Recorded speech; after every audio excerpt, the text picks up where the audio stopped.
मोक्षमार्गदाता नमो राजचन्द्र प्रभुसार उर्वशी समौरे वसो सदा परमाधार। जेणे जाण्यो खरो आत्मा आत्माने अन्यन्यने अक्षय पूर्ण ज्ञानिते सिद्धने धन्य धन्य छे। अज्ञानतिमिरान्धानां ज्ञानाञ्जनशलाकया चक्षुरुन्मीलितं येन तस्मै श्रीगुरवे नमः। सत्श्रुतने नमस्कार, असीम उपकारी आत्माने नमस्कार, तारक त्रिपुटीने नमस्कार, महावित्रोने नमस्कार, महावित्रो समान मुरब्बीओ मुमुक्षुने नमस्कार। परम कृपाळु देव प्रणीत वचनामृतजी अंतर्गत मोक्षमाळा शिक्षा पाठ 41। सामायिकनी वात, प्रतिक्रमणनी वात, अनानुपूर्वीनी वात, बधा आवश्यक अनुष्ठाननी वात पछी परम कृपाळु देव एक सुंदर दृष्टांत मूके छे। ते शिक्षा पाठ 41 અને शिक्षा पाठ 42 ભિખારીનો ખેદ ભાગ 1 ભાગ 2 આપણે સાથે લઈએ। જો કે મોક્ષમાળા રચાઈ ગઈ અને પ્રકાશન થતાં પામતા પહેલાં જે વચ્ચે ગેપ ગયો તેમાં પરમ કૃપાળુદેવે ભાવનાબોધ લખ્યું અને એ ભાવનાબોધમાં અનિત્ય ભાવનાની વાત વખતે આપણે આ દૃષ્ટાંત યથાશક્તિ વિચાર્યું છે, ફરીથી વિચારીએ। એક પામર ભિખારી જંગલમાં ભટકતો હતો। ત્યાં તેને ભૂખ લાગી એટલે તે બિચારો લડથડિયા ખાતો ખાતો એક નગરમાં એક સામાન્ય મનુષ્યને ઘેર પહોંચ્યો। ત્યાં જઈને તેણે અનેક પ્રકારની આજીજી કરી। તેના કાલાવાલાથી કરુણા પામીને તે ગૃહસ્થની સ્ત્રીએ તેને ઘરેથી જમતા વધેલું મિષ્ટાન ભોજન આણી આપ્યું।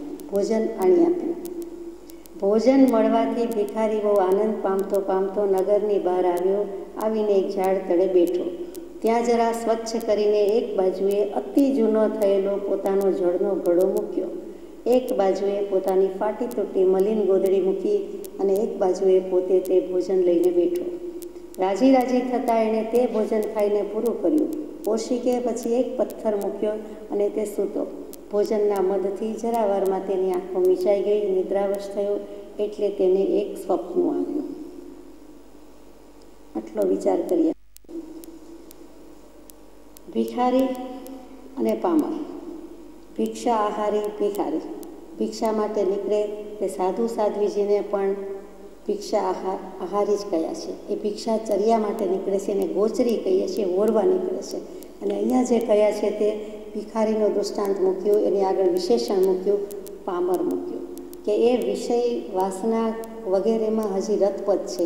એના જે કંઈ પામર જીવના લક્ષણ છે, જે મુમુક્ષુના છે, આત્માથીના છે, મતાર્થીના છે, વિષયીના છે, તેમાં સૌથી નિકૃષ્ટ નિમ્ન કોટીનો હોય તો તે પામર, પછી વિષયી અને પછી આર્ત અને પછી જ્ઞાની ભક્ત, જિજ્ઞાસુ ભક્ત કહીએ તે। એટલે તદ્દન છેલ્લી પાયરીના મૂક્યા છે તેવા ભિખારી તે જંગલમાં ભટકતા, ભૂખ લાગી, લડથડિયા ખાતો નગરમાં પહોંચ્યો, સિટીમાં આવ્યો, ટાઉનમાં આવ્યો અને કોઈક એક સામાન્ય મનુષ્યને ત્યાં પહોંચ્યો। ત્યાં આજીજી કાલાવાલા કરીને તે ગૃહસ્થની સ્ત્રી એના પત્ની શ્રીને થયું કે જે કાંઈ ઘરમાંથી વધ્યું છે તે હું આપું, લેફ્ટ ઓવર હતું તે આપે છે। અહીંયા પણ ફરક છે। સાધુ સાધ્વીજી માટે, અતિથિ માટે, આગંતુકો માટે, મહેમાનો માટે આપણે પ્રેમથી બીજા બધા પ્રકારનું બનાવીએ છીએ અને ફ્રેશ આપીએ છીએ, જ્યારે અહીંયા જે કંઈ વધ્યું છે તે આવ્યું એટલે આપ્યું। ભિખારીને તો ભોજન મળતા પણ ઘણો જ આનંદ થયો અને તે નગરની બહાર આવ્યો અને ત્યાં ઝાડ નીચે બેઠો, સૂતો અને પછી પાછો પોતાનો ઘડો મૂક્યો। કેવો ઘડો? તો કે અતિશય જર્જરિત થયેલો ઘડો, એટલે જૂનો ઘડો, આંગળી અડતા તૂટી જાય એવો, કેટલાય વર્ષોના વર્ષોનો હોય એ પણ જાણે કે જવું હોય તેવો। ફાટી તૂટી મલિન ગોદડી છે। અહીંયા દૃષ્ટાંતમાં બરાબર વર્ણન કર્યું છે। આપણને તાદૃશ ચિત્ર થઈ જાય છે કેવો હોય, કેમ થયું હોય। અને તે રાજી થતાં થતાં એણે તો ભલે વધેલું હતું, વધ્યું ઘટ્યું હતું, ઉચ્છિષ્ટ હતું, એક રીતે કહો તો વધેલું ઘટેલું એઠું જે કહો તે એ ઉચ્છિષ્ટ એટલે એઠું, એઠવાડ જેવું ભોજન, પણ એને મન તો મિષ્ટાન હતું, પકવાન હતું અને તે સંતોષથી સૂઈ ગયો। પથ્થરના ઓશિકા કરીને પણ માણસ સૂઈ શકે છે, અને ભોજનના મદથી એમાં કંઈક મિષ્ટાન પકવાન હોય કે ગમે તે મધ કેફ છે અને એને ઘેર ચડી ગયું અને ભરપેટ જમ્યો છે, ઘણા વખતે જમ્યો છે, નિદ્રાધીન થયો. નિદ્રાવશ થતાં શું થાય છે તો કે નિદ્રા દેવી ઓછા નથી. થોડીક પણ ઓછી લીધી હોય તો બીજે દિવસે ત્રીજે દિવસે ડબલ સાટું વાળે, ઓછામાં ઓછું ડબલ લે. તો અહીંયા એને બરોબર ઊંઘ આવે છે. ઊંઘનું એક સીધું સાદું પરિણામ છે, કેમ કે પામર વિષય ભિખારી છે, એને સ્વપ્ન આવ્યું. મૂળ મુદ્દો એ છે કે સ્વપ્ન શું, સ્વપ્ન શું કામ આવે? તો ભગવતીજી સૂત્રની સાક્ષીએ સ્વપ્ન 9 કારણથી આવી શકે.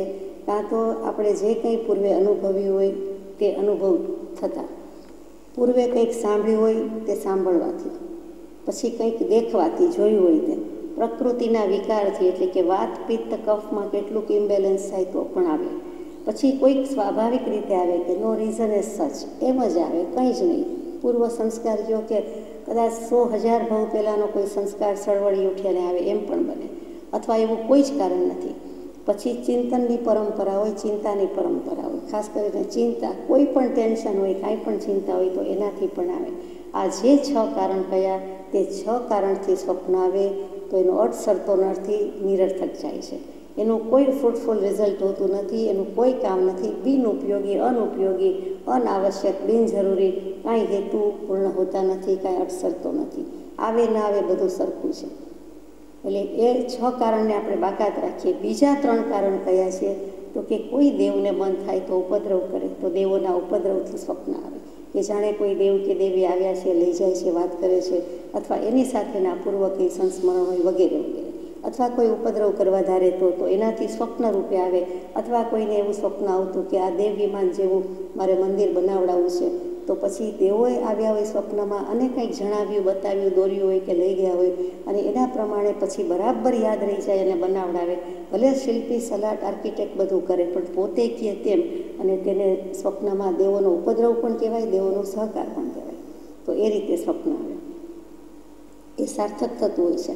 એવી જ રીતે એક કારણ છે ધર્મ કાર્ય પ્રભાવ. કંઈ પણ શાસનના કાર્યની પ્રભાવના થતી હોય, ધર્મના કાર્યની પ્રભાવના થતી હોય તો પણ કોઈક સમ્યક દૃષ્ટિ દેવદેવી સ્વપ્ન રૂપે આવે, આપે તો એ પણ સાચું પડે છે. અને ત્રીજું, છેલ્લું જે છે 9મું, આમ છેલ્લું ત્રીજું, કે પાપનો ઉદ્વેગ થાય તો એ પણ સ્વપ્ન આવે છે અને એ સાચું પડે છે. ઘણા કહેતા હોય છે કે વહેલી સવારે આવે, 3, 3:30 પછી આવે, એ સ્વપ્ન તો સાચું જ પડે. એટલે અહીંયા આપણે સ્વપ્નની વાત કરતા હતા કે સ્વપ્ન શું કહેવાય, તો સ્વપ્નના આ કારણની વાત હતી. પણ ખરેખર સ્વપ્ન શું, એ સાચું હોય કે ખોટું હોય, સાચું પડે ખોટું પડે જુદી વાત છે, પણ સ્વપ્નમાં જે કંઈ થતું હોય છે એ સાચું કે ખોટું, પ્રશ્ન જ રાખીએ, વાંચીને વિચારીએ. દૃષ્ટાંત: પોતે જાણે મહારાજ રીતિને પામ્યો છે, સુંદર વસ્ત્રાભૂષણ ધારણ કર્યા છે, દેશ આખામાં પોતાના વિજયનો ડંકો વાગી ગયો છે, સમીપમાં તેની આજ્ઞા અવલંબન કરવા અનુચરો ઊભા થઈ રહ્યા છે, આજુબાજુ છડીદારો ખમા ખમા પુકારે છે, એક રમણીય મહેલમાં સુંદર પલંગ પર તેણે શયન કર્યું છે, દેવાંગના જેવી સ્ત્રીઓ તેના પગ ચાંપે છે, પંખાથી એક બાજુએથી પંખાનો મંદ મંદ પવન ઢોળાય છે, એવા સ્વપ્નમાં તેનો આત્મા ચડી ગયો. આગળ આગળ આગળ મનનો ઘોડો વેગીલો છે, ક્યાંયનો ક્યાંય જતો રહ્યો. તે સ્વપ્નના ભોગ લેતા, એન્જોય કરતાં કરતાં તેના રોમ ઉલ્લસી ગયા. એવામાં મેઘ મહારાજા ચડી આવ્યા, વીજળીના ઝબકારા થવા લાગ્યા, સૂર્યદેવ વાદળોથી ઢંકાઈ ગયો, સર્વત્ર અંધકાર પથરાઈ ગયો, મુશળધાર વરસાદ થશે એવું જણાયું, અને એટલામાં ગાજવીજથી એક પ્રબળ કડાકો થયો. ગાજ અને વીજ, મેઘની ગર્જામાં અને વીજળી બેન સાથે છે, અને એક કડાકાના અવાજથી ભય પામીને તે પામર ભિખારી બિચારો જાગી ગયો. કડાકો થયો નથી અને અવાજ થયો, ભય પામ્યો. આમ તો પામર હતો જ, એટલે કેટલીક ભયભ્રાંત દશા છે જ, એમાંથી બિચારો જાગી ગયો. જાગી ગયો ત્યાં પાઠ પૂરો થાય છે. શિક્ષા પાઠ 42મો, ભિખારીનો ખેદ, ભાગ 2. જુએ છે તો જે સ્થળે પાણીનો ખોખરો ગળો પડ્યો હતો, આ ખોખરો ગળો તો પરમ કૃપાળુ દેવ જ લખ્યો, ખોખરી વસ્તુ થઈ ગઈ છે, ખોરી થઈ ગઈ છે, ખોખરા થઈ ગયા છે એમ કે, અહીંયા કકરા નથી, કરકરા નથી, ખોખરો ગળો છે. એટલે સાવ ખાલી થઈ જાય, ફૂટી જાય, તૂટી જાય એવો છે. તે સ્થળે તે ગળો પડ્યો છે જ્યાં ફાટી તૂટી ગોડડી હતી, ત્યાં જ તે પડી છે. પોતે જેવા મલિન અને ગોપજાળીવાળા કપડાં ધારણ કર્યા હતા તેવા ને તેવા શરીર પર તે વસ્ત્રો બિરાજે છે. વસ્ત્રોને પણ શોભાયમાન કર્યા છે, કેમ કે આત્મા ઉપર શોભાયમાન છે. તે વસ્ત્રો તેના ઉપર છે. નથી તલભાર વધ્યું કે નથી જવભાર ઘટ્યું. તલ જેટલું પણ વધ્યું નથી અને જવ જેટલું પણ ઘટ્યું નથી. દૃષ્ટાંતમાં ઉપમા પણ કેવી આપી છે. તલ નાનામાં નાનું, હળવામાં હળવું, હલકામાં હલકું, અને જવ એ પણ નાનામાં નાનું. ચોખા નથી લખ્યા. તલભાર વધ્યું નથી, જવભાર ઘટ્યું નથી. એટલે કે જેમ વસ્તુ સ્થિતિ હતી તેમની તેમ છે. નથી તે દેશ કે નથી તે નગરી, નથી તે મહેલ કે નથી તે પલંગ, નથી તે ચામર છત્ર ધરનારા કે નથી તે છડીદારો, નથી તે સ્ત્રીઓ કે નથી તે વસ્ત્રાલંકારો, નથી તે પંખા કે નથી તે પવન, નથી તે અનુચરો કે નથી તે આજ્ઞા, નથી તે સુખ વિલાસ કે નથી મદોન્મત્તતા. ભાઈ તો પોતે જેવા હતા તેવા ને તેવા દેખાયા. આ પરમ કૃપાળુદેવ ભાઈ લખે એ સૌરાષ્ટ્રની સ્પેશિયલ શૈલી છે. ભાઈ કહેતા જગત આખાનું વાત્સલ્ય આવી જાય, ભાઈ કહેતા જગત આખાનો વ્યંગ વિનોદ આવી જાય. તે ભાઈ તો પોતે જેવા હતા તેવા ને તેવા દેખાયા. ભાઈ એટલે આત્મા પણ થાય. પ્રકાશે છે, જે પ્રકાશ તરફ જાય છે. યા ટુ ગો, જ્યાં જવું આવે ત્યાં જાણવું આવે. તો ભાઈ જે હંમેશા પ્રકાશિત છે, જે પ્રકાશ પ્રત્યે જાય છે, આત્મરામ ચેતના. એથી તે દેખાવ જોઈને તે ખેદ પામ્યો. સ્વપ્નમાં અમે મિથ્યા આડંબર દીઠો, તેથી આનંદ માન્યો. એમાંનું તો અહીં કશુંય નથી. સ્વપ્નના ભોગ ભોગવ્યા નહીં અને તેનું પરિણામ છે ખેદ, તે હું ભોગવું છું. એમ એ પામર જેવું પશ્ચાતાપમાં પડી ગયું. પશ્ચાતાપ, પચ્છમ બુદ્ધિ, પાછળથી આવતી બુદ્ધિ. સમયે કહેવાનું યાદ ના આવે, સમયે બોલવાનું યાદ ના આવે, સમયે લખવાનું યાદ ના આવે, સમયે કરી લેવાનું યાદ ના આવે, અને પાછળથી થાય કે હું મેં આટલા વર્ષ કાઢી નાખ્યા, આટલા દાયકા નીકળી ગયા, હું માનવ જન્મ મોક્ષ મેળવવા માટે જન્મ્યો, મેં કાંઈ આત્મસાર્થક કર્યું નહીં, એમ પાછળથી વિચાર આવે. નાના મોટા કાર્યમાં પણ પાછળથી વિચાર આવે. તે પશ્ચિમ બુદ્ધિ, પાછળથી પશ્ચાત બુદ્ધિ. અહીંયા પાછળથી તાપ થાય છે, દુઃખ લાગે છે કે હું ભોગવવાનું હતું ત્યારે પણ મેં ભોગવ્યું નહીં, અથવા તો એનો પણ હવે મને ખેદ થાય છે ને હું ખેદ ભોગવી રહ્યો છું, કેવો પામર છું. એટલે પશ્ચાતાપમાં પડી જાય છે કે સ્વપ્નમાં પણ મળ્યું હતું એ પણ હું ભોગવી ન શક્યો.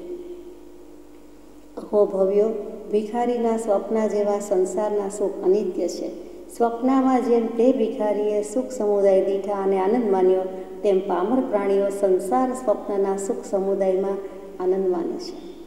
જેમ તે સમુદાય જાગૃતિમાં મિથ્યા જણાયા, તેમ જ્ઞાન પ્રાપ્ત થતાં સંસારના સુખ તેવા જણાય છે. આપણે પોતે સંસારના સુખમાં, સુખ સમુદાયમાં, સુખના ડગલા વચ્ચે બિરાજમાન હોઈએ અને માનતા હોઈએ તો એ પૌદ્ગલિક સુખ છે, એ લૌકિક સુખ છે, એમાં આપણે આનંદ માનીએ છીએ. પૂછવાનું છે તો એણે આનંદ માન્યો એવી રીતે આપણે માનીએ છીએ. એ સુખ સમુદાય જાગૃતિમાં મિથ્યા જણાયા. જ્યાં જાગ્યો ત્યાં ખબર પડી, જ્ઞાન પ્રાપ્ત થયું કે આ સંસારના સુખ તો સુખ જ છે, સંસારના જ છે, પૌદ્ગલિક છે. સ્વપ્નના ભોગ ન ભોગવ્યા છતાં જેમ ભિખારીને ખેદની પ્રાપ્તિ થઈ, તેમ મોહાંધ પ્રાણીઓ સંસારના સુખ માની બેસે છે અને ભોગવ્યા સમગણે છે, પરંતુ પરિણામે ખેદ, દુર્ગતિ અને પશ્ચાતાપ લે છે. તે ચપળ અને વિનાશી, છતાં સ્વપ્નના ખેદ જેવું તેનું પરિણામ રહ્યું છે. એ ઉપરથી બુદ્ધિમાન પુરુષો આત્મહિતને શોધે છે. સંસારની અનિત્યતા પર એક કાવ્ય છે કે વિદ્યુત લક્ષ્મી પ્રભુતા પતંગ આયુષ્યતે તો જડના તરંગ પુરંદરી ચાપ અનંગ રંગ શુરાચીએ ત્યાં ક્ષણનો પ્રસંગ. પરમ કૃપાળુદેવે પોતે જ ઉપજાતિ છંદમાં કાવ્ય મૂક્યું છે. ભાવના બોધમાં વિચારેલું ફરીથી અહીંયા વિશેષાર્થ વિચારીએ કે લક્ષ્મી વીજળી જેવી છે. લક્ષ્મીના ગુણગ્રામ તો આપણે ઘણા કર્યા છે. લક્ષ્મીની સ્તુતિ પણ કરી છે, લક્ષ્મીની નિંદા પણ કરી છે. કેમ કે કેટલીક લક્ષ્મી સ્તુતિપાત્ર હોય છે, કેટલીક લક્ષ્મી નિંદાપાત્ર હોય છે. શાસ્ત્રકારોએ સંસ્કૃત સાહિત્યમાં, સુભાષિતોમાં લક્ષ્મીજીના ગુણગ્રામ કરવામાં કે અવગુણ ગાવામાં કોઈ કચાશ રાખી નથી, કોઈ બાકી રાખ્યું નથી. મોટું પુસ્તક થાય એટલું બધું લખ્યું છે. આપણે તો સારાંશ રૂપે જ વિચારેલું કે લક્ષ્મી વીજળી જેવી છે, ચપલા છે. વીજળીનો ઝબકારો જેમ થઈને ઓલવાઈ જાય છે, તેમ લક્ષ્મી આવીને ચાલી જાય છે. અધિકાર પતંગના રંગ જેવો છે. પતંગનો રંગ જેમ 4 દિવસની ચટકી છે તેમ અધિકાર માત્ર થોડો કાળ રહી હાથમાંથી જતો રહે છે. લક્ષ્મી પછી સીધું, લક્ષ્મી અને અધિકાર વધતા શું વધ્યું તે તો કહો. અધિકાર, સત્તા, પોતાની સત્તા પોતાના આત્મા પર જ છે, બાકી કોઈ પર હોઈ શકે નહીં. તેમ છતાં પોતાનું નથી એના પર સત્તા જમાવી, અધિકાર જમાવો તે જ અધિકાર. પોતાનું નથી તેને માનવું અને તેના ઉપર હુકુમત કરવી, શાસન ચલાવવું, આજ્ઞા કરવી, ઓર્ડર કરવા, એની પાસેથી કામ લેવું તે અધિકાર. આપણે આત્માના માલિક, પણ પોતાના શરીર ઇન્દ્રિયના માલિક હોવા જોઈએ, પણ જો રહી શકતા નથી, આપણા કયામાં નથી, તો આપણે કંઈ માલિક નથી. અને અધિકાર ચલાવવો તો જે શરીર ઇન્દ્રિયો પાસેથી કામ લેવાનું છે એના પર ચલાવવાનું છે, બીજા કોઈ પર ચલાવવાનું નથી. સત્તાનો રંગ, સત્તાનો કેફ બહુ ખરાબ છે, નશો છે, ખોટો નશો છે, મોહનો નશો છે. તો લક્ષ્મી જેમ ચંચળ કહી છે અને ઓલવાઈ જાય છે, એવું જ અધિકારનું છે. 4 દિવસના ચાંદની, 4 દિવસના ચાંદરડા પર જૂઠી મમતા શા માટે? જેના આવે સંગાથે એની માયા શા માટે? જાણીએ જ છીએ અને છતાં બધા કરે છે, પોતાથી નાનો, એનાથી નાનો, એનાથી નાનો. અને માઇટ ઇઝ રાઇટની જેમ બળિયાના 2 ભાગ, બધાને કોઈકને કોઈક ઉપર અધિકાર જમાવો છે. પતંગનો રંગ જેમ 4 દિવસની ચટકી છે તેમ અધિકાર માત્ર થોડો કાળ રહીને હાથમાંથી જતો રહે છે. ક્ષણિક છે, પરિવર્તનશીલ છે. આયુષ્ય પાણીના મોજા જેવું છે. પાણીના મોજા સામે દૃષ્ટિ અપલક નેત્રે હોય, નિર્નિમેષ નહીને જોતા હોય તો પણ પાણી ક્યાંથી આવ્યું, ક્યાં ગયું, જોત જોતામાં વિલીન થઈ જાય છે, ભળી જાય છે. એનું અલાયદું અસ્તિત્વ હોવા છતાં દેખાતું નથી, રહેતું નથી, ઓગળી જાય છે, પીગળી જાય છે જાણે કે. અને તેમ છતાં પાણી પાણી રૂપે જ છે. અને ત્યાં જે આપણને લાગે છે કે જ્યોતની સામે જોતા હોય, દીવાની જ્યોત સામે જોતા હોય અને જોતાં જોતાં પણ જાણે કે એ સ્થિર છે એવું લાગે છે, હકીકતમાં ત્યાં પણ પૂતગલ પરમાણુ બદલાયા કરતા હોય છે. એ લો, એ વાટ, એ રૂની વાટ, ગમે તે વાટ એવી સીધી હોતી જ નથી. એમાં પ્રકાશ છે અને એ પરમાણુ ખસે પેસે છે, આડાઅવળા ઊંચા નીચા થયા કરે છે, ત્યારે એ બળે છે ધીમે ધીમે અને પૂરી થાય છે. તેમજ હાથમાં ખોબામાં રહેલું પાણી ગમે તેટલું ધ્યાન રાખીએ પણ ક્યાંકથી સરકી જ જાય, પડી જ જાય, કેટલો વખત રહે. તો આવે તો ટપક ટપક થયા જ કરે, બિંદુ પડ્યા જ કરે અને ઓછું થઈ જાય, ખલાસ થઈ જાય, પૂરું થઈ જાય. તો આયુષ્ય પણ તેવું છે કે એક સમયે મોટા થઈએ છીએ અને દેહ ત્યાગ તો જ્યારે થાય ત્યારે થાય, પણ તેની સમીપ, તેની સન્મુખ જતા જઈએ છીએ. આ ભવમાંથી એક વર્ષ ઓછું થઈ જાય છે. એના મૂળમાં એક સમય પહેલાં જીવીએ છીએ, પછી સેકન્ડ, પછી મિનિટ, પછી કલાક, પછી દિવસ, પછી અઠવાડિયા અને પછી મહિનાને વર્ષ થાય છે. એકી સાથે કોઈ જીવી શકતું નથી. તો આયુષ્ય પાણીના મોજા જેવું છે, આવ્યું નથી કે ગયું નથી. એના ગ્રાફ જોયા હોય, ઊંચા નીચું જોયું હોય તો ખબર પડે છે કે મોજા તે મોજા એકલા પાણી જેવું નથી કીધું, પાણીના મોજા જેવું છે. પાણીનો હિલોડો આવ્યો કે ગયો, તે જન્મ પામ્યા અને એક દેહમાં રહ્યા કે ન રહ્યા, ત્યાં બીજા દેહમાં જવું પડે છે. કામભોગ આકાશમાં ઉત્પન્ન થતા ઇન્દ્રના ધનુષ્ય જેવા છે.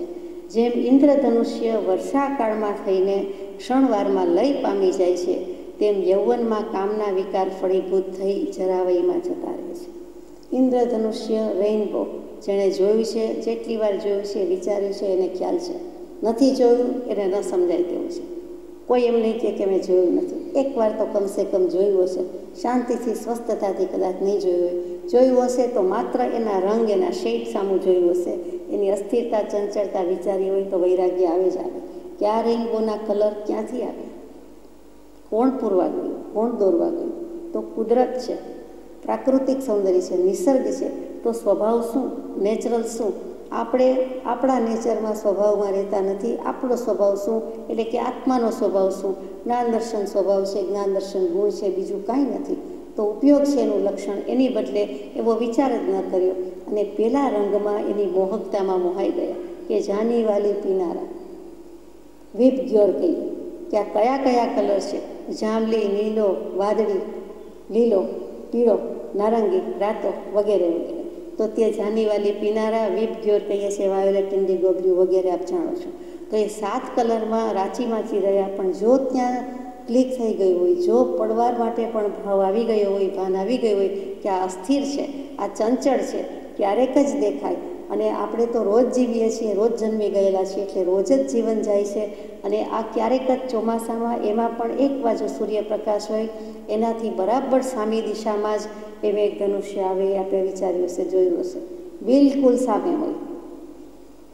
અને કોઈક વખત થોડોક સૂર્યપ્રકાશ પણ હોય, કોઈક વખત થોડુંક મેઘધનુષ્ય પણ હોય. એ સૂર્યપ્રકાશની હાજરીની ત્યાં આવશ્યકતા છે. પ્રકાશ તે પ્રકાશ, આત્મા પણ પ્રકાશમય છે, જ્ઞાનમય છે, તો એ જરૂરી છે, હોય જ છે. અને તે જોઈ શકે છે, તે વિચારી શકે છે. પેલું તો જડ છે, વિચાર કરનારો આત્મા પોતે છે. તો ઇન્દ્રધનુષ્ય અને વર્ષાકાળમાં થઈને ક્ષણવારમાં લય થઈ જાય છે. તેમજ યૌવનમાં કામના વિકાર ફળીભૂત થઈ જરાવયમાં જતા રહે છે. ત્યાં ઘણું કહી દીધું કે આત્મા તો તેનો તે જ છે. બાલ્યાવસ્થા છે, પછી યુવાવસ્થા છે, અને પછી વૃદ્ધાવસ્થા કે જરાવસ્થા છે. તો આત્મા બદલાઈ થોડો ગયો. તો સર્વ અવસ્થાને વિશે ન્યારો સદા જણાય, પ્રગટ રૂપ ચૈતન્યમય એ એંધાણ સદાય. તો ત્યાં સર્વ અવસ્થા કેવી છે? તે અવસ્થા, ફેરફાર, પર્યાય, વિકાર, વિભાવ બીજું કાંઈ નથી, પણ તે જ પર્યાય. અને એ પર્યાય દૃષ્ટિ છે. આત્મા તેનો તે છે. એ જ બાળક હતો, એ જ યુવાન થયો, એ વૃદ્ધ થયો. તો ત્યાં ચંચળતાનો, અસ્થિરતાનો લક્ષ કરવાનો છે. ટૂંકામાં હે જીવ, એ સઘળી વસ્તુઓનો સંબંધ ક્ષણભર છે. કૃપાદેવનો બોધ એમ છે કે ઉપયોગથી એક પળ પણ ભરનાર, અને આ બધો સંબંધ છે ક્ષણભર. ક્ષણ કરતાં અનંતકાળ વ્યતીત થયો છતાં આત્માની સિદ્ધિ થઈ નહીં. કૃપાદેવનું ટંકોત્કીર્ણ વચન. દરરોજ ઉઠતા બેસતા એમ થાય કે અહો ક્ષણ કરતાં કેલેન્ડરમાં પાનું બદલાઈ ગયું, દિવસ બદલાઈ ગયો, તારીખ બદલાઈ ગઈ, એક દિવસ આ ભાવમાં ઓછો થયો. પણ તરત જ એમ થઈ જાય કે અહો આ તો બધું ક્ષણિક જ છે. આની પહેલાંના ભાવમાં એવું કર્યું, એની પહેલાંના ભાવમાં એવું કર્યું, એમ કરતાં અનાદિકાળથી પરિભ્રમણ ચાલુ, હજુ પણ આમ જ થાય. હવે એવું કાંઈક કરવું, કર્મનો બંધ અટકે. નૂતન કર્મ બંધ નથી જોઈતો, એટલે નથી જ જોઈતો. મનને સંકલ્પ વિકલ્પ નથી જ કરાવવા, એટલે નથી જ કરવા દેવા. અને ત્યાં એવો સમય આવે કે સંકલ્પ વિકલ્પથી રહિત થાય, એટલે આત્મા નિષ્કર્મા નિર્વિકલ્પ થાય. કોઈ પ્રકારની ક્રિયા નહીં, કોઈ પ્રકારની કર્મ નહીં, કોઈ પ્રકારની પ્રવૃત્તિ નહીં.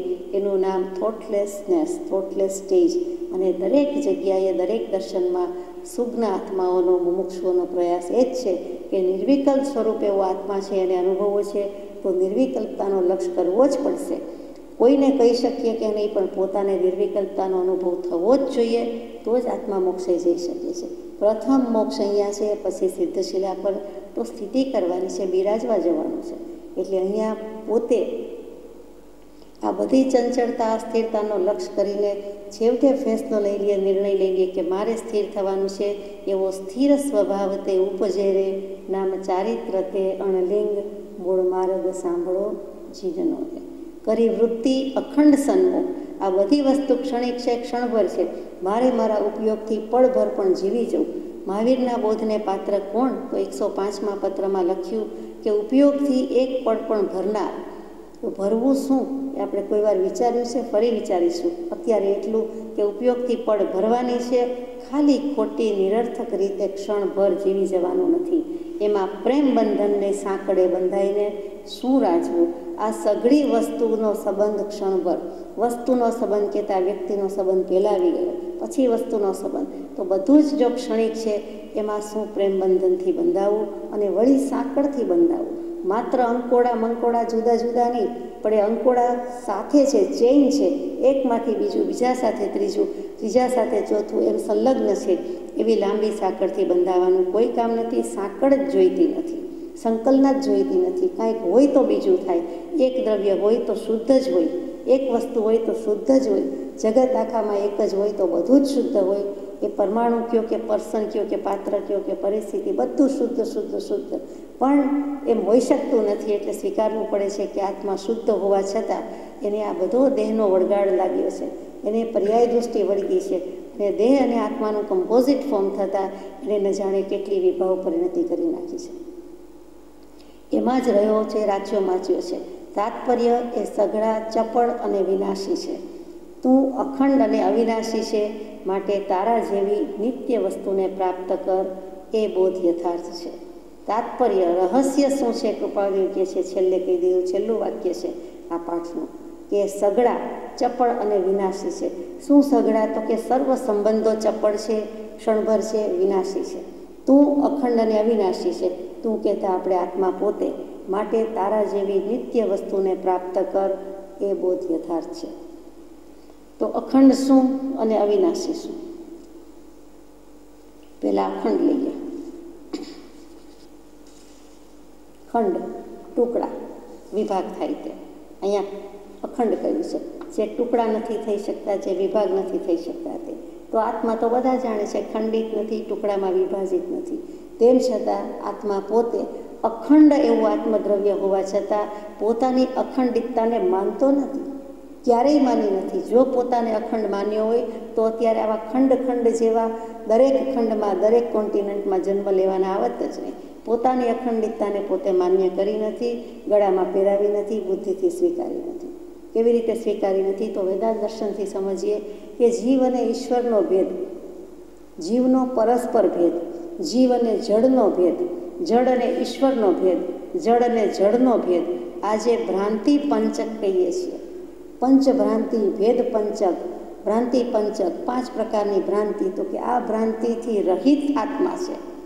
આત્મા સચ્ચૈતન્યમય સર્વાભાસ રહિત. આ ભ્રાંતિ, આ ભ્રમ, આ આભાસ છે અને આભાસથી રહિત એવો આત્મા છે. વેદાંત દર્શન પણ એમ જ કહે, વિતરાગ દર્શન પણ એમ જ કહે. છતાં જીવ માનતો નથી. એટલે એને અખંડિતતા માટે આટલું બધું કરવાનું છે કે જીવ અને ઈશ્વરનો ભેદ છે કે નહીં? આત્મા જ છે એ જ જીવ છે અને આત્મા જ છે એ જ ઈશ્વર થાય છે. આત્મા જ છે એ પરમાત્મા થાય છે. તો જીવ અને ઈશ્વરનો ભેદ ક્યાં રહ્યો? તો કે જ્યાં સુધી અશુદ્ધિ છે, રાગદ્વેષરૂપી ભાવમલ છે, ત્યાં સુધી જીવમાં ભેદ છે, શિવમાં ભેદ છે. જીવમાં ભેદ છે, ઈશ્વરમાં ભેદ છે. બાકી કરતા ઈશ્વર કોઈ નહીં, ઈશ્વર શુદ્ધ સ્વભાવ. જે આત્મા બહિરાત્મ છે એ દશા, એ અવસ્થા, એ સ્ટેજ પલટન મારીને એકદમ અબાઉટ ટર્ન થઈને અંતરાત્મા થાય છે, મિથ્યાત્વમાંથી સમ્યક્ત્વ થાય છે અને એ જ અંતરાત્મા પદ પ્રગટાવીને પરમાત્મા થાય છે. તો જીવને ઈશ્વરનો ભેદ રહ્યો ક્યાં? તો કે એ ભેદ માને છે. તો આત્માને શું છે? આત્માને કંઈ વળગ્યું છે? આત્મા તો કોરો છે, કોરો કટ, કોરો ધાકોર, અખંડ છે. એને જીવનો ભેદ નથી અને ઈશ્વરનો ભેદ નથી. એ મિથ્યાત્વ દશામાં, બહિરાત્મ દશામાં જીવ છે અને પછી એ જ પરમાત્મા થાય છે, ઈશ્વર થાય છે. વચ્ચે અંતરાત્મા પદ આવે છે અને પછી પરમાત્મા થાય છે. તો આત્માને કાંઈ લાગતું વળગતું નથી. નરકમાં જાય ત્યારે પણ એ જીવ જ કહેવાય છે, આત્મા જ કહેવાય છે. દેવ થાય છે ત્યારે પણ આત્મા જ છે, દેવ શબ્દ આપ્યો છે, દેવી શબ્દ આપ્યો છે. મનુષ્ય થાય છે ત્યારે પણ આત્મા જ છે, એટલે કે જીવ જ છે. તો જીવ અને ઈશ્વરના ભેદથી રહિત એવું આત્માનું સ્વરૂપ છે એ વિચારવાનું છે. એ અખંડ છે, ત્યાં જુદો પડી જતો નથી. થોડાક ટુકડા, આટલા ટુકડા આત્માના દેવભવના, આટલાક નરકના હતા ત્યારે, આટલા મનુષ્ય ભવના, આટલા જીવજંતુના, આટલા વનસ્પતિના, એમ તો નથી. એવી જ રીતે જીવનો પરસ્પર ભેદ છે. તો જીવનો શું પરસ્પર ભેદ છે? આત્માને શું લાગુ પડે? કાંઈ લાગુ પડે નહીં. એ બધા જ સર્વ પ્રકારે સામાન્યપણે જાતિ આત્માની થઈ. પછી આ કીડીના, આ મકોડાના, તિર્યંચ, આ દેવ, આ નરક, આ મનુષ્ય, એવો જીવનો જે પરસ્પર ભેદ છે એ આત્મા એનાથી રહિત છે. આત્માનું સબસ્ટન્સ તો બધે એક જ છે. આત્મા દ્રવ્ય નિત્ય છે, પર્યાય પલટાય. જીનાગમ દ્રવ્ય ગુણ પર્યાયથી લે છે. વેદાંત દર્શન આ ભ્રાંતિથી સમજાવે છે. વસ્તુતઃ અહીં સુધી સરખું જ છે. જીવ અને જળનો ભેદ કહે છે. જીવને જળ કોઈ દિવસ ચેતન ન થાય, ચેતન કોઈ દિવસ જળ ન થાય. તો એ બંને જુદા જ છે, એટલે આત્મા એનાથી રહિત જ છે. એને શું લાગે વળગે? એ તો કહે જ છે કે ચેતનથી જળ ઉપજે એવો કોઈ દિવસ સ્વભાવ નથી કે એવું થાય નહીં. આત્મસ્થિતિજીમાં ગાઈએ છીએ, ચેતનથી જળ ન થાય, જળથી ચેતન ન થાય. કોઈ દલીલ કરે કે આપણે કંઈ લાકડાની, લોઢાની કોઈ પણ વસ્તુ બનાવીએ છીએ તો આપણે ચેતન છીએ અને બનાવનારો ચેતન થયો, અને આપણે બનાવીએ છીએ, માનો કે લાકડામાંથી ફર્નિચર, તો તે બનાવનારો થયો, કાંઈ પણ ક્રિયાનો કરનારો થયો, તો તે ચેતન જળ બનાવ્યું કહેવાય. પણ જળ બનાવ્યું નથી, જળને ઉત્પન્ન કરી શકતા નથી. વનસ્પતિ ઉગી હતી, એનું લાગણું થયું અને એમાંથી બનાવવાની કળા હોવાથી પર્યાય પમાડે છે, અવસ્થાંતર થાય છે, રૂપાંતર પામે છે. એ એનો કરતા નથી અને માને છે. તે ભ્રાંતિ છે, તે ભૂલ છે. અજ્ઞાન દશામાં જીવ પોતાને કરતા અને ભોગતા માને છે, જેમ આને સ્વપ્ન દશામાં માન્યું છે. એટલા માટે આપણે અખંડ વસ્તુને સમજવાનો પ્રયત્ન કરીએ છીએ કે વસ્તુતઃ કોઈ કંઈ બનાવતું નથી. કોઈએ રસોઈ બનાવી, કોઈએ કાર ડ્રાઈવ કરવી, એ જરાય માનવા યોગ્ય નથી. એ અજ્ઞાન દશાથી મનાય છે. મેં કર્યું, મેં બનાવ્યું, મેં આપ્યું, મેં થયું તો કર્યું, મેં કર્યું તો થયું, બધું ગલત છે. એ અપરાધ છે, એ અવિનય છે, એ ભૂલ છે. ઉપયોગ ચૂકી જાય છે. જીવની મૂળભૂત બીજભૂત ભૂલ છે. બાકી એવું છે નહીં. જે કહેવાય છે તે ઉપચારિત વ્યવહાર નહીંથી કહ્યું જાય છે. વ્યવહારથી બોલવું પડે છે. તે વ્યવહાર એ જ ખટપટ, એ જ પ્રપંચ, એ જ સંસાર અને એ જ પથારો, એ જ પ્રસ્થાર, એ જ વિસ્તાર, એ જ વેદાંત દર્શન માયા કહે છે. બીજું છે શું? એક બ્રહ્મ કા સકલ પસારા, ત્યાં જૈન દર્શન જુદું પડે કે એક બ્રહ્મ એક આત્માનો પથારો એમ નથી, એક આત્માનો પથારો જરૂર પણ જુદો જુદો, પ્રત્યેક આત્મા જુદો છે, એનો પથારો જુદો છે. પછી ચોથું છે જળ અને ઈશ્વરનો ભેદ. ભગવાને જળ વસ્તુ બનાવી, ઈશ્વરે બનાવી, તો એમ કરતા પણ નથી, તો કે જળ અને ઈશ્વરના ભેદથી પણ આત્મા રહિત છે. પાંચમું મૂક્યું છે જળ અને જળનો ભેદ, તો કે એનાથી પણ આત્મા રહિત છે. સાચું ખોટું, સારું ખરાબ, શુભ અશુભ, ગળ્યું ખારું તીખું, એમાં આત્માને શું? કાંઈ નહીં. આત્માને આ બધા આભાસથી રહિત જ રાખ્યો છે, કોરો જ રાખ્યો છે, અલગ જ છે અને અલગ જ રહે છે. એટલે આ અખંડિતતા સમજાવવા માટે છે. એક જ વસ્તુ એક જ થાળીમાં બધું જમતા હોય ત્યારે કોઈક વસ્તુ ખારી, કોઈક ગળી, કોઈક મોડી, તો ત્યાં આત્મા ખંડપણાને પામતો નથી. આત્મા એને જેણે દેહ ધાર્યો છે તેવું એનું શરીર, અને એ શરીરની એક ઇન્દ્રિય એવી જીભ, અને એ ઘડીકમાં આ સ્વાદ લે, ઘડીકમાં તે સ્વાદ લે. વળી એટલું જ નહીં, કેટલીક વખત 2-3 વસ્તુ સાથે જમે એટલે 2-3 સ્વાદ ભેગા હોય, તે જ સમયે સાથે હોય, તો એમાં આત્માને શું? ત્યારે એને ગળ્યું સ્વાદવાળો કેવો, ખારા સ્વાદવાળો, તીખા સ્વાદવાળો, એમ તો કયો જતો નથી. આત્મા જુદો જ છે. એક સમયના ભાવ પલટન પામે છે, તો આત્મા જુદો જ છે, અખંડ જ છે. અને આ બધું અખંડ દ્રવ્યની વાત ચાલે છે. એટલે આ 5 ભેદથી આત્મા રહિત હોવાથી તું અખંડ છે એમ માન. અને વળી પછી તરત જ લખ્યું છે અવિનાશી છે. આત્મા નાશવંત કે અવિનાશી? સીધી વાત છે કે આત્મા અવિનાશી છે. આત્મા દ્રવ્ય નિત્ય છે, પર્યાયે પલટાય. એક કોઈ જગ્યાએ દેહ ધાર્યો હોય અને ત્યારે આત્મા જતો રહે, તો કહેવું પડે કે એનો દેહ ત્યાગ થઈ ગયો, એ ગુજરી ગયા, એમનો દેહ છૂટી ગયો, પ્રાણ છૂટી ગયા વગેરે. પણ ક્યાંક ને ક્યાંક તો તરત જ 4 સમયમાં, વધુમાં વધુ 4 સમયમાં એણે જન્મ પણ લઈ લીધો છે. ઘરનાને ખબર પણ નથી, ત્યાં તો એ બીજે જન્મી જાય છે.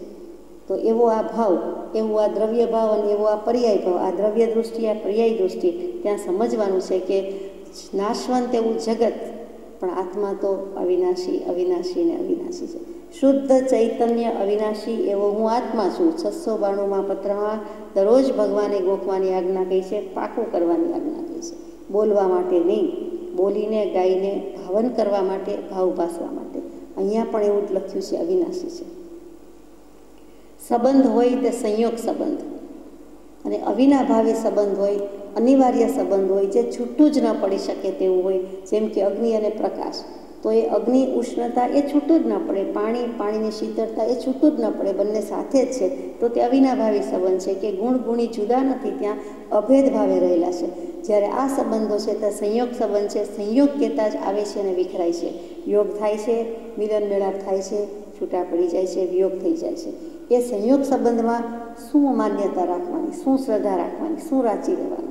તો સજાતીય સંબંધ, વિજાતીય સંબંધ અને સ્વગત સંબંધ એમ વેદાંતથી સમજાવ્યું છે. તો સજાતીય સંબંધ શું? તો કે બ્રાહ્મણથી બ્રાહ્મણનો સંબંધ, વાણિયાથી વાણિયાનો, પટેલથી પટેલનો, એવી કોઈ પણ જ્ઞાતિ, કોઈ પણ રીતે, તો કે આત્માનો આત્માથી સંબંધ.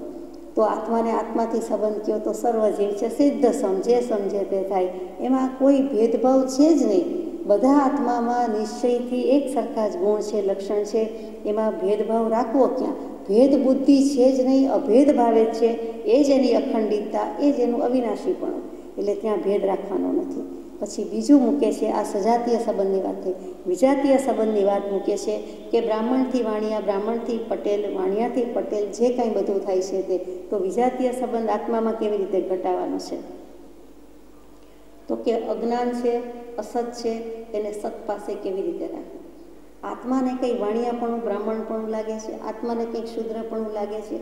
જન્મે છે ત્યારથી કે એ કંઈ કાપડીઓ છે, એ કંઈ શેઠ છે, એ કંઈ દોષી છે, એ કંઈ ઝવેરી છે, એમ તો છે. જન્મે છે ત્યારથી એ ડૉક્ટર છે, જન્મે છે ત્યારથી કાંઈ છે, એવું કાંઈ લાગુ પડી શકતું નથી, એવું હોઈ શકતું નથી. તો વિજાતીય સંબંધ અને આત્મા બિલકુલ જુદા છે, એનાથી રહિત છે. અહીંયા સંગ કેવો છે, સંબંધ કેવો છે, સંયોગ સંબંધ કેવો છે, એ બધો જુદો ને જુદો છે. આત્માને સંયોગ સંબંધ હોવાથી આજે આમ, કાલે આમ, આજ ઇધર કલ ઉધર, તો એમાં કાંઈ સંબંધ લાગુ પડે નહીં. અને જે છેલ્લો કીધો છે તે સ્વગત, એ આપણને સમજાય છે કે હાથે આત્મા, પગે આત્મા, શરીરે આત્મા, કાયાએ આત્મા. તો કહીએ કે ના, એ તો બધા દેહ ને દેહના અવયવ છે, શરીર છે, એના ભાગ છે. કોના ભાગ? આત્માના ભાગ નથી. ભલે હાથ પગ પ્રત્યેક અવયવમાં અસંખ્યાત પ્રદેશો આત્માના વણાયેલા હોવાથી એ આત્મામય છે, એમાં ચેતન છે, બધામાં ચેતન છે, વાગે છે, દુખે છે, પડે છે, કોને થાય છે? આત્માને થાય છે.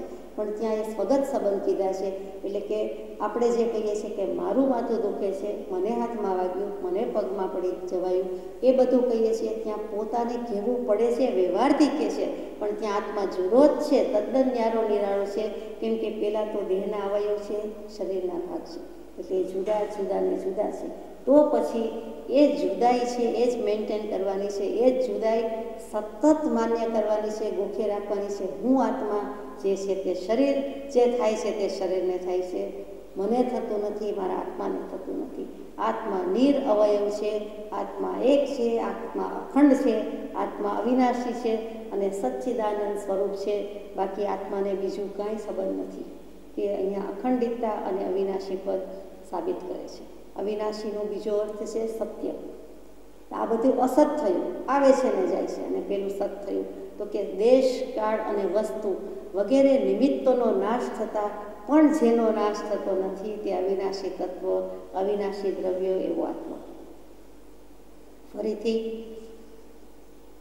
108 કરતાં વધારે ઉપનિષદ છે, એમાં એક નાનકડું સાવ નાનું ઉપનિષદ સર્વસાર ઉપનિષદ, પણ શબ્દ સરસ છે, ટાઇટલ સરસ છે, શીર્ષક સરસ, સર્વસાર. સર્વનો સાર કહી દીધો તે સત્યમ અવિનાશી. આત્મા સત્ય છે, સત છે અને અવિનાશી છે. અવિનાશી નામ દેશકાલ વસ્તુ નિમિત્તેષુ વિનશ્યત્સુ યન્ન વિનશ્યંતિ તદ અવિનાશી.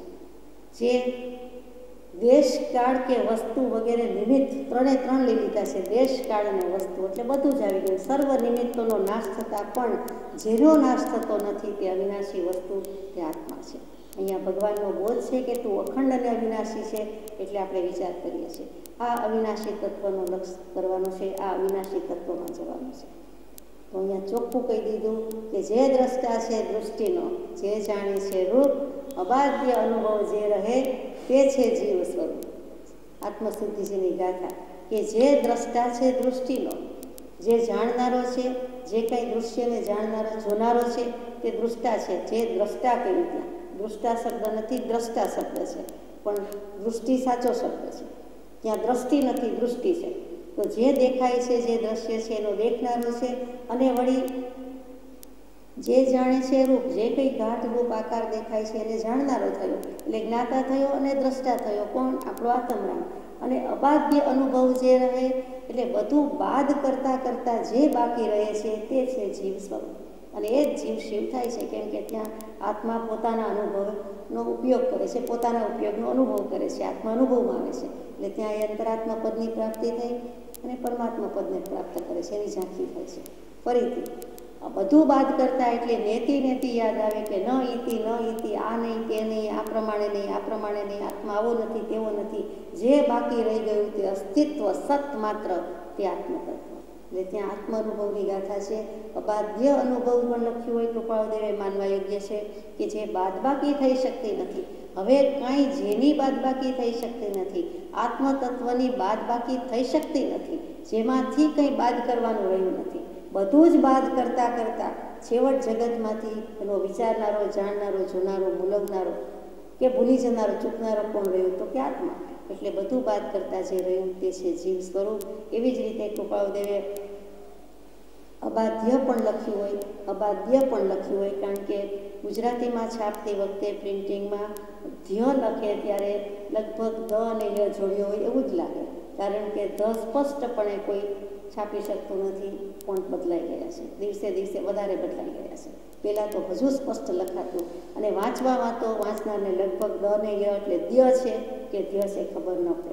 વિદ્યા લખીએ છીએ તેવી રીતે લખ્યું હોય, છાપ્યું હોય તો અબાધ્ય છે, પણ નહીંતર દ અને એ બાજુમાં લખ્યું હોય એવું હોય તો અબાધ્ય પણ હોઈ શકે, અબાધ્ય પણ હોઈ શકે. અબાધ્ય કેવી રીતે? અબાધ્ય કેવી રીતે? બાદબાકી કરતાં રહી ગયું તે અબાધ્ય, બાકી રહી ગયું તે.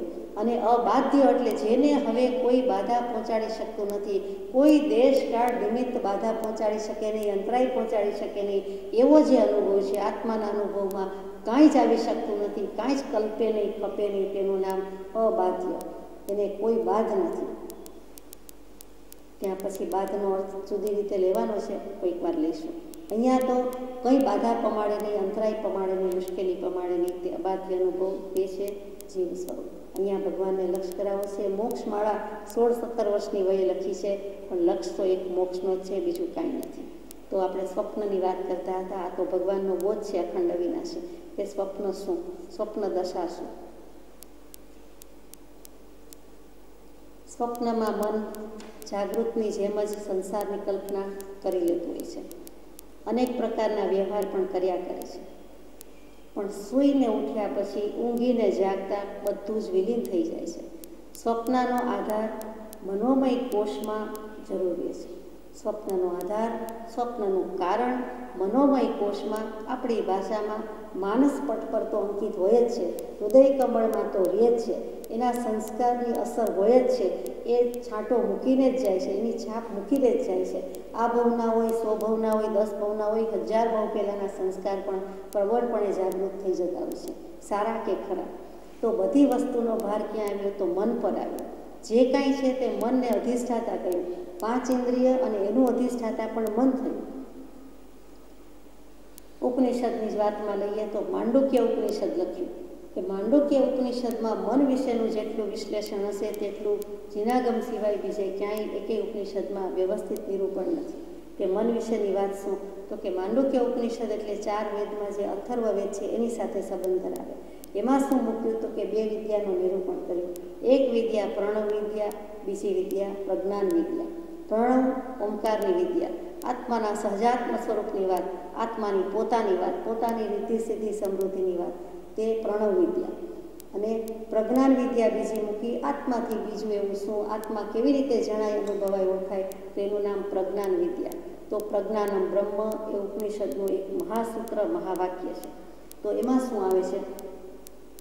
તો કે પ્રજ્ઞાનનું તાત્પર્ય કે રહસ્ય તે જ મન છે, અને એટલા માટે જ પ્રજ્ઞાનમ બ્રહ્મ એટલે મનને જાણ, મન એ જ બ્રહ્મ છે, બ્રહ્મ એ જ મન છે. આ વેદાંતની ફલશ્રુતિ, વેદાંતની ફિલસૂફી, આ ઉપનિષદની વાત ચાલે છે, માંડુક્ય ઉપનિષદની. મન મૂંડી નાખવાની વાત, મસ્તક મૂંડી નાખવાની વાત. મસ્તકને મૂંડવું એટલે પંચમુષ્ટિ લોજ, અથવા તો મસ્તકને મૂંડવું એટલે બ્રહ્મરંધ્ર, જે માથા પર રહેલું તાળવું, એટલે જે સિદ્ધ દશાને પામી શકાય એવું, તો કે તેને પામવાની વાત તે મન, માંડુક્ય અને માંડુક્ય ઉપનિષદ, તેમ શીર્ષક ઉપરથી, શબ્દ પરથી અર્થ સમજાય છે. તો ત્યાં મૂક્યું આ મનની વાત. તો એના 2 ભેદ મૂક્યા, વિરાટ અને વ્યક્તિગત. સમાજ અને વ્યક્તિ કહીએ, વ્યક્તિ અને સમાજ કહીએ, તે એક વિરાટ સ્વરૂપે છે અને બીજું વ્યક્તિગત કહ્યું. પ્રત્યેક આત્મા જુદો છે એટલે વ્યક્તિગત કહ્યું. પ્રત્યેક વ્યક્તિને આત્મા છે, મન છે, એની 3 અવસ્થા છે. તો પહેલી અવસ્થા જાગ્રત, બીજી સ્વપ્ન, ત્રીજી સુષુપ્તિ. વાસ્તવમાં ખરેખર ગુજરાતી ભાષામાં કે સંસ્કૃત ભાષામાં જાગ્રત અને જાગૃતિ શબ્દ છે. આપણે ટ્વિસ્ટ કરીને જાગૃતિ કહીએ છીએ. એ વ્યવહારમાં રૂઢ થઈ ગયો છે, એટલે અત્યારે જાગૃતિ ખોટું લાગે છે.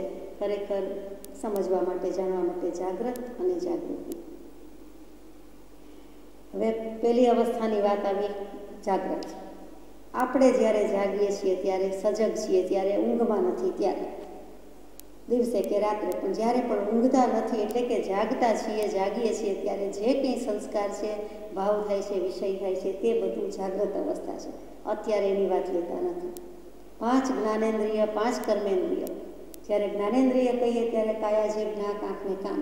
કર્મેન્દ્રિય કહીએ ત્યારે વેદાંત દર્શન પ્રમાણે છે, સાંખ્ય દર્શન પણ કહે છે કે જે કંઈ હાથ, પગ, ગુદા વગેરે, જનનેન્દ્રિય વગેરે છે એ પણ કાંઈક કરે તો છે, એટલે એને પણ ઇન્દ્રિય ગણવી પડે. એટલે 5 જ્ઞાનેન્દ્રિય, 5 કર્મેન્દ્રિય, 10. પછી મન, બુદ્ધિ, ચિત્ત, અહંકાર. મનના જ જુદા જુદા રોલ થયા. તો મન, બુદ્ધિ, ચિત્ત, અહંકાર કહેતા 10 + 4 આ 14.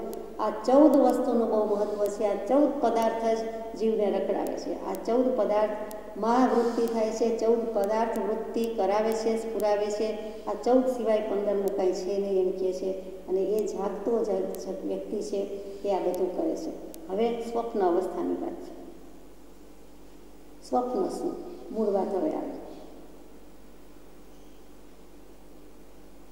કે જીવ જાગતો નથી, પણ જ્યારે જાગતો હોય છે ત્યારે જે સંસ્કાર પડી ગયા છે, વાસના કહેતા વાસિત થઈ ગયું છે, રહી ગયો છે, એમાં નિવાસ કરી દીધો છે, સ્થિતિ કરી દીધી છે. વાસી એટલે વાસીને તાજું એમ નથી કહેવું, પણ એમાં જે સંસ્કારનો પૂટ પડી ગયો છે તે વસવાટ કરી ગયો છે, એટલે તે છાપ, પગલાં, આંગળી મૂકતો ગયો છે. એ જે છે એના કારણે આ 14 વસ્તુને કારણે જે સંસ્કાર રહી ગયા તે ઊંઘમાં આવે છે. નિદ્રા દેવી ગાઢ નિદ્રા તો ગાઢ અંધકાર કહેવાય, થોડીક નિદ્રા તો થોડુંક અંધારું ને થોડાક જાગતા, કાગાની અંદર તો વધારે જાગતા ને નહીં જેવા ઊંઘતા. પણ એ બધી જે અવસ્થા છે તેમાં તેને સ્વપ્ન આવે છે. શું કામ સ્વપ્ન આવે છે?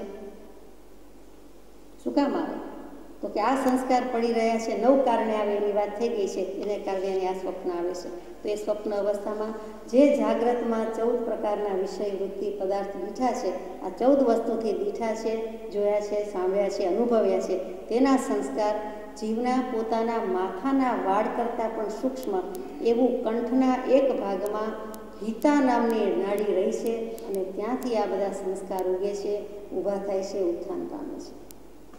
અહીંયા નાભી નથી લીધી, મસ્તિષ્ક નથી લીધું, હૃદય કમળ નથી લીધું, અહીંયા ગળું લીધું છે. કંઠ એટલે ગળું જ કહેવાય.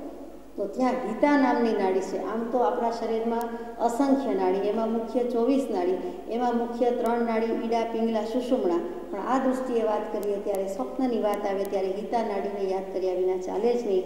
એ હિતા જેટલી નાડીમાં માથાના વાળના 1000માં ભાગ જેટલી સૂક્ષ્મતા એ પડ્યું છે, અને તેથી આ 5 વિષય વગેરેમાં જ્ઞાન ઉપજે છે, અને જે કંઈ વ્યવહાર થાય છે તેનું નામ સ્વપ્ન.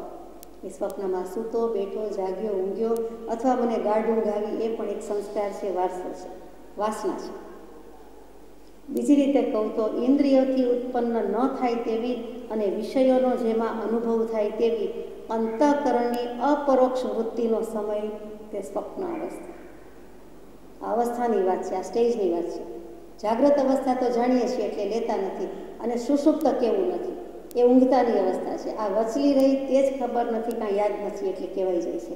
અત્યારે એ વિષય પણ વિપરીત છે કે ઇન્દ્રિયથી ઉત્પન્ન થતું નથી અને વિષયનો જેમાં અનુભવ થતો નથી, અને તેમ છતાં પોતાને લાગે છે કે મેં આ ભોગવ્યું, ખાધું, પીધું, ગયો, ચાલ્યો, દોડ્યો, એટલે વિષયનો અનુભવ કરે છે. ઇન્દ્રિયો હાજર નથી, ઇન્દ્રિયોનો અનુભવ નથી, તેમ છતાં વિષયમાં અનુભવ થાય છે.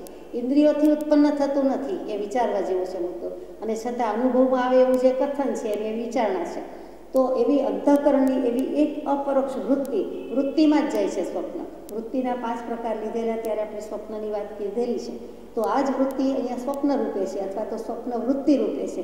તે વખતે અપરોક્ષ વૃત્તિનો જેટલો કાળ જાય છે, જેટલું સ્ટેજ જાય છે, જેટલો સમય જાય છે, તેનું નામ સ્વપ્ન અવસ્થા.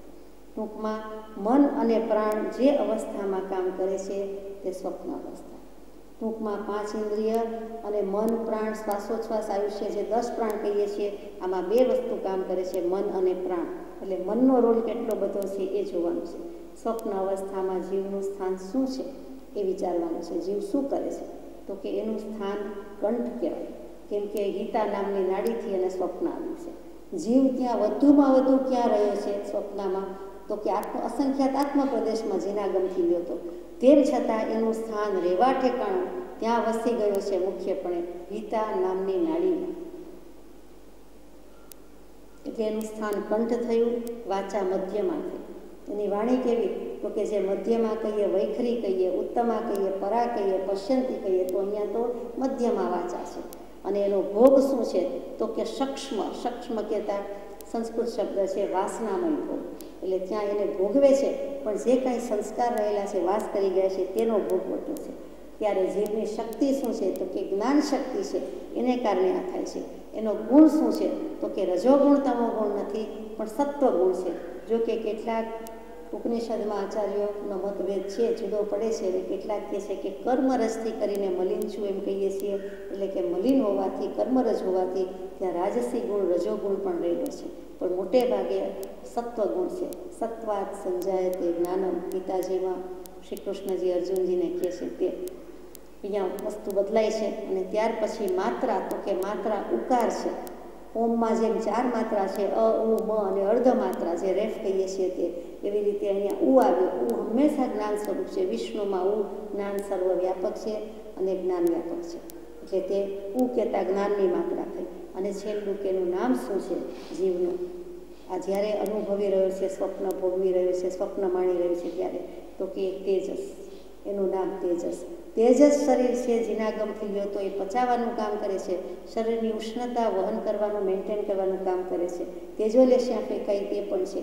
ધ્યાન વખતે જે શરીરને પરસેવો વધારે થઈ જાય છે, ગરમી લાગે છે, તે આ બધું જ તેજસ શરીરની બોલબાલા છે. ધ્યાન વખતે લાલ પીળું દેખાય છે, એ પણ તેજસ શરીરનું ફંક્શન છે. અહીંયા તેજસ શરીરનું ફંક્શન શું છે? તો કે એ જીવનો પ્રકાશ, અગ્નિ બધું સાથે થઈ જાય છે, એ જ તેજસ, એ જ એને નાડીમાં જાય છે, હિતા નામની નાડીમાં જાય છે, સંસ્કાર વાસના રહે છે, અને ત્યાંથી જે તેજ રૂપે સ્ફુરે છે, સંસ્કાર રૂપે પ્રગટ થાય છે, અગ્નિ રૂપે પ્રગટ થાય છે, તે તેજસ. એટલે અહીંયા સ્વપ્ન અવસ્થામાં આ બધું છે. તો સ્વપ્ન અવસ્થા સાચી કે ખોટી, એ તો આપણે પૂછવાનું છે. સાચું કહેવાય કે ખોટું? સ્વપ્નું આવ્યું તે શું ખોટું? હકીકત છે કે સ્વપ્નું આવ્યું, જોયું, પોતે જ જોયું, અનુભવ્યું, ને કોઈ કહે તો ખરું મને આવ્યું હતું, મેં જોયું, તમને ખબર પડે કે મને મેં ઊંઘમાં આટલું જોયું, આટલું મૂક્યું, આટલું લીધું, આટલું દીધું. તો સ્વપ્ન સાચું છે, સ્વપ્ન ખોટું પણ છે. તો ભગવાન તો કહી દે કે સ્વપ્ન એ ખોટું, અને તું જાગતી અવસ્થામાં, જાગૃત અવસ્થામાં જે માને છે, મારું તારું કરે છે, તે ખોટું, બેય ખોટું છે. અને આમ જુઓ તો બેય સાચું છે. તે જે અનુભવ્યું એ ખોટું કહેવાય, તે જે જોયું તે વગર આંખે જોયું સ્વપ્નમાં વધારે સારું કહેવાય. તો પછી અનુભવ્યું એ સાચું પણ છે.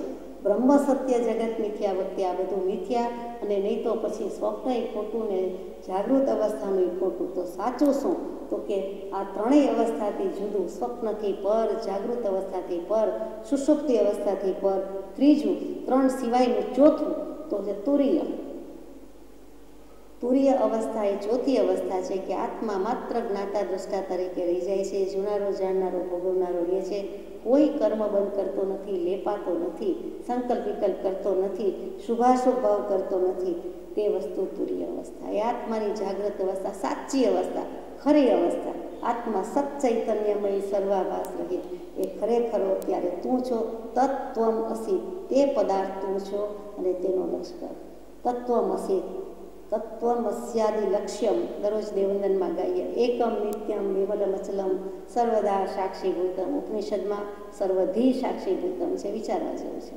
ધી કહેતા બુદ્ધિ, ત્યાં સર્વદા એટલે હંમેશા, આપણે સર્વદા ગાઈએ છીએ, એટલો જ ફરક છે. ઉપનિષદમાં સર્વધી સાક્ષીભૂતમ. પછી દ્વંદ્વાતીતમ ગગન સદૃશમ તત્વમસ્યાદિ લક્ષ્યમ. તો ત્યાં આત્માને આ પ્રમાણે મૂક્યો છે.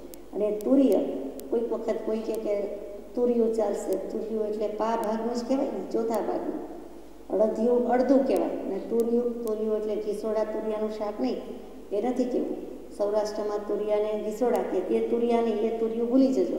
અહીંયા તુરીય કહેતા ચતુર્થ, કહેતા ચોથું. અને ચોથું એટલે કદાચ જે પા આપો એમ કહેવાની બદલે તુર્યું કે તળિયું કહેતા હશે, તો એ તળિયું એટલે સેક્રેટેરીની વાત એ નથી. અહીંયા તુરીય, અને આ ઉપરથી તુર્યું એટલે પા અને પા. અને સવાનું મહત્વ પણ આ તુર્ય અવસ્થા ઉપર છે. એક આત્મા, અને પછી પાનો લગાડે એ પા, એક વત્તા પા સવા, શ્રી સવાનું મહત્વ. તો તે એક આત્મા છે, અને એણે આવી સવાઈ અવસ્થા પ્રાપ્ત કરી છે. ચોથી અવસ્થા તુર્ય અવસ્થા.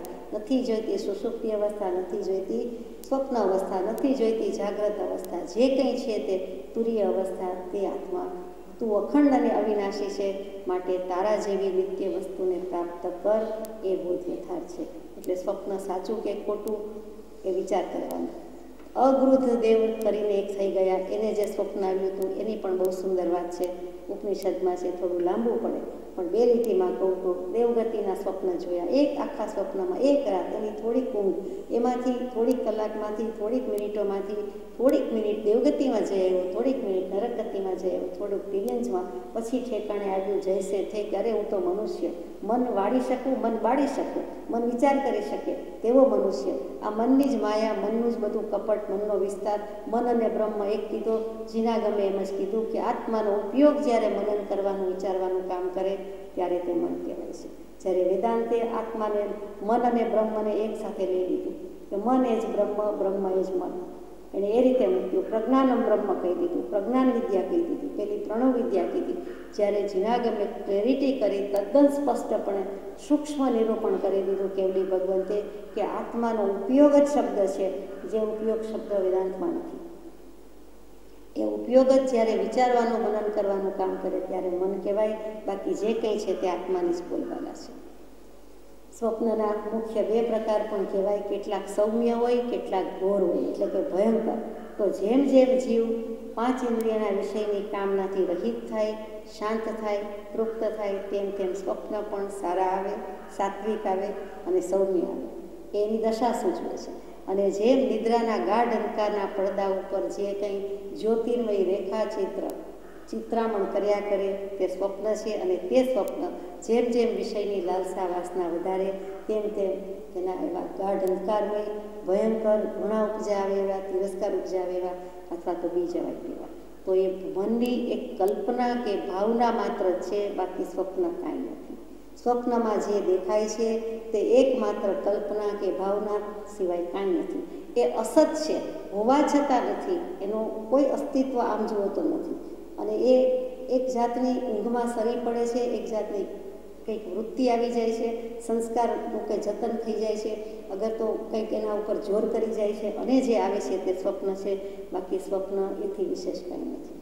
તો સકળ જગત તે એઠવત અથવા સ્વપ્ન સમાન, તે કહીએ જ્ઞાની દશા, બાકી વાચા જ્ઞાન. આપણને તેવી દશાની પ્રાપ્તિ થાય ત્યારે કહેવાય કે આત્મસિદ્ધિજી ગાય કે સકલ જગત તે એઠવત કેમ કીધું, તો કે ભિખારીના ખેતથી સમજાવ્યું છે કે વધ્યું ઘટ્યું એઠું પણ એને ઉચ્છિષ્ટ જગત. વ્યાસજી કહે છે તે ઉચ્છિષ્ટમ જગત, ઉપનિષદકાર કહે છે તેવી રીતે, તો કે ઉચ્છિષ્ટ એઠું એઠવાડ છે, જગતમાં છે શું, સંસારમાં છે શું.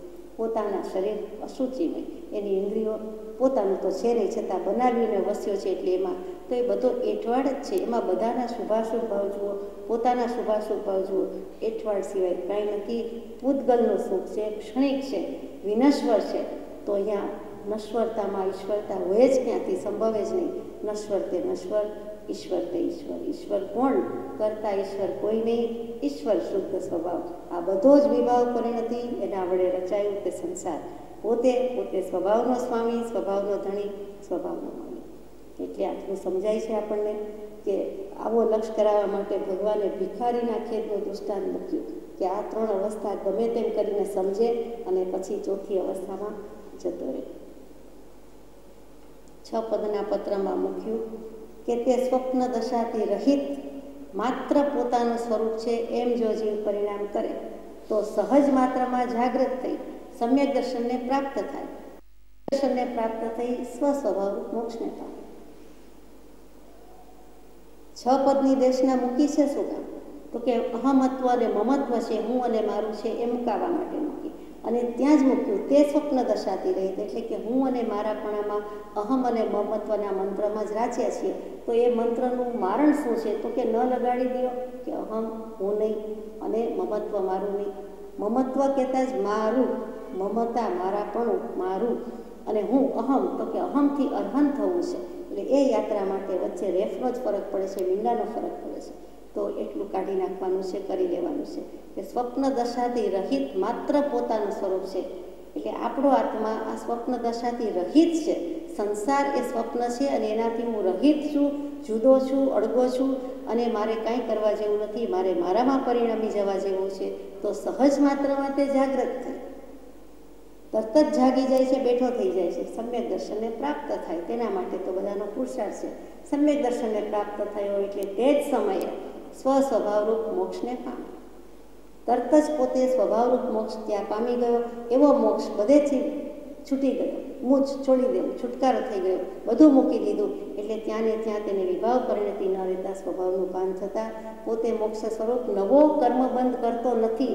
આખા અનંતકાળના પર્યટનમાં એક સમય પહેલી વાર એને એવો સાંભળ્યો કે આવ્યો કે ઉપલબ્ધ થયો, પ્રાપ્તિ થઈ ગઈ, પામી ગયો, પરિણામ થઈ ગયું, પરિણત દશા આવી ગઈ, ગ્રંથિભેદ થઈ ગયો કે કોઈ કર્મબંધ નહીં, કોઈ સંકલ્પ વિકલ્પ નહીં. બાકી કર્મબંધ થાય છે અને થાય છે. સમયે અનંત કર્મ બાંધે છે.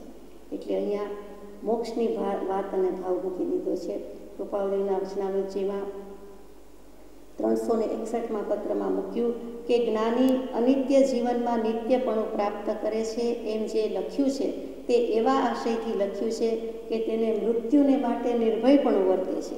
જેને એમ હોય છે તેને પછી તે અનિત્યપણા વિશે રહ્યા છે એમ કહીએ નહીં તો તે વાત સત્ય છે.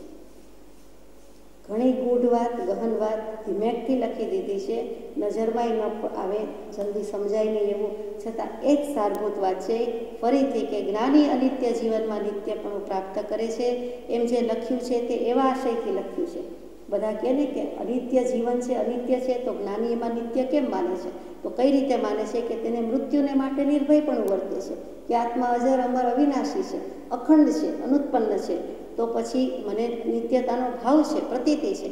જેને એમ હોય છે તેને પછી તે નિત્યપણા વિશે રહ્યા છે એમ કહીએ નહીં તો તે વાત સત્ય છે. એટલે કે નિત્યપણા વિશે રહ્યા નથી એમ માને છે, બાકી અનિત્ય છે એનો સ્વીકાર છે, શ્રદ્ધા છે.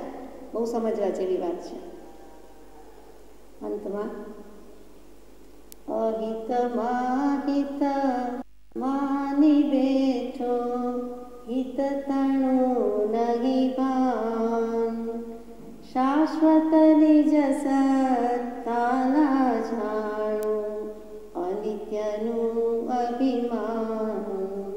જય દેવ જીનેન્દ્ર મહાન, અહો હો દેવ જીનેન્દ્ર મહાન, અહો હો રાજચંદ્ર ભગવાન, તમારું શરણું છે ભગવાન. સજાત્મ સ્વરૂપ.